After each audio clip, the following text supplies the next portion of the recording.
Welcome to the Astana Times YouTube channel. We are at Connected 2024, a major event of the season gathering together 1,500 delegates from over 20 countries. With 18 panel sessions and more than 70 international speakers, the event delves into critical global narratives like climate change, social inequality, and technological transformations.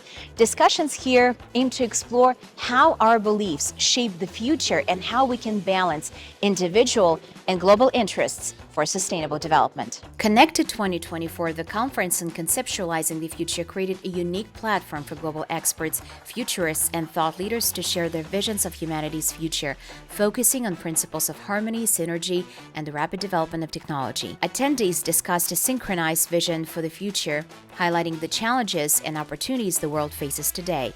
The conference united key agents of change, those committed to promoting global values and applying knowledge and expertise to influence social change. This include individuals, social movements, and organizations with a focus on creating a more conscientious future. The global conversations happening here at Connected are rooted in the idea that as the world changes rapidly, it's essential to think about the future 20 to 30 years ahead. The conference seeks to demonstrate that Kazakhstan is a home to a community thinking about shaping the world of tomorrow, a world that should be governed by human values and harmony. I have been coming to events and conferences in Kazakhstan over the last few years. I find that Kazakhstan is an extremely forward-thinking country when it comes to education. It's hungry, it's optimistic, it looks at the future as a time that can be seized upon, and that means that it's also open to better and more effective ways of education.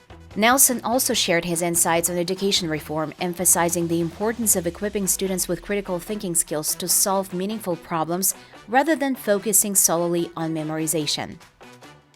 We help reform universities because they aspire to be the best. And so, how do you define it?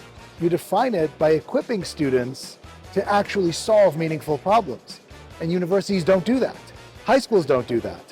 But the Minerva program, which is centered on critical wisdom, on actually learning to apply what it is that you do, as opposed to just memorize and forget, is actually geared to having those types of outcomes. And so you want to look at systems change in two ways.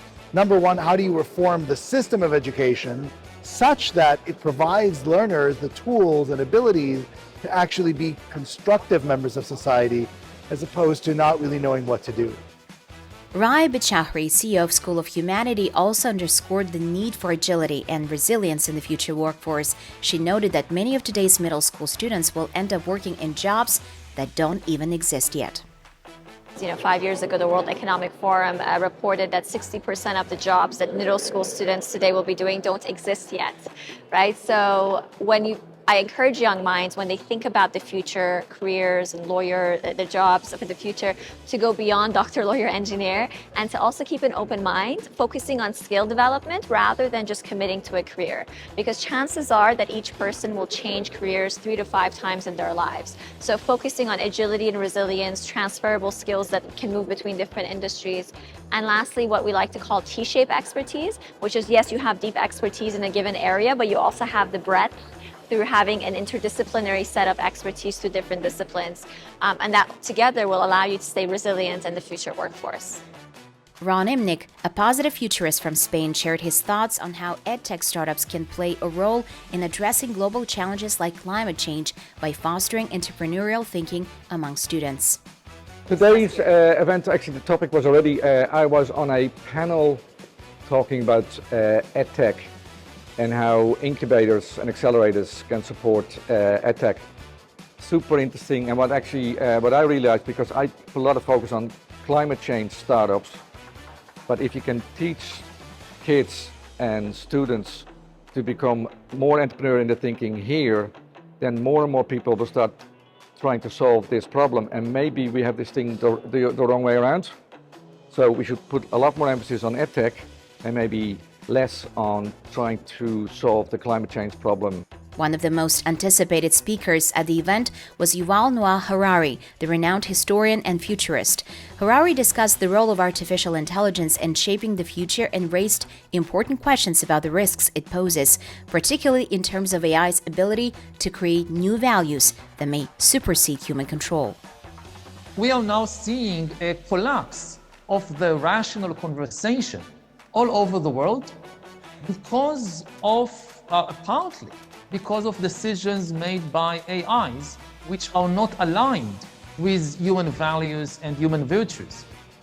And the last comment I would make is that the AIs themselves might begin to create new types of values.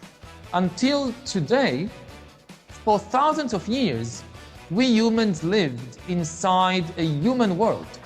Everything around us, from the physical artifacts all the way to financial systems and religious systems and political systems, these were the products of the human mind and of the human imagination. Nothing else on earth could invent such things. But now AIs might begin to create, again, new types of values in all fields, from the financial system to religion. Another highlight of Connected 2024 was the Startup Battle, where ambitious EdTech startups from Central Asia and Eastern Europe competed. Teams from Kazakhstan, Uzbekistan, Kyrgyzstan, and other countries took part with a prize fund of $50,000 equally distributed among 5 winners. As Connected 2024 unfolds here in Kazakhstan, the country plays its role as a flickering firefly in the global landscape, small yet significant. Kazakhstan is striving to be a bridge between the deep spirituality of the East and the innovative approaches of the West, contributing to global change. By fostering dialogue on sustainable development rooted in respect for nature, society, and individuals, Kazakhstan is positioning itself as a key player in shaping a future where diverse perspectives can coexist harmoniously. Thank you for watching the Astana Times YouTube channel. Don't forget to subscribe to our channel for the latest insights into global events happening here in Kazakhstan.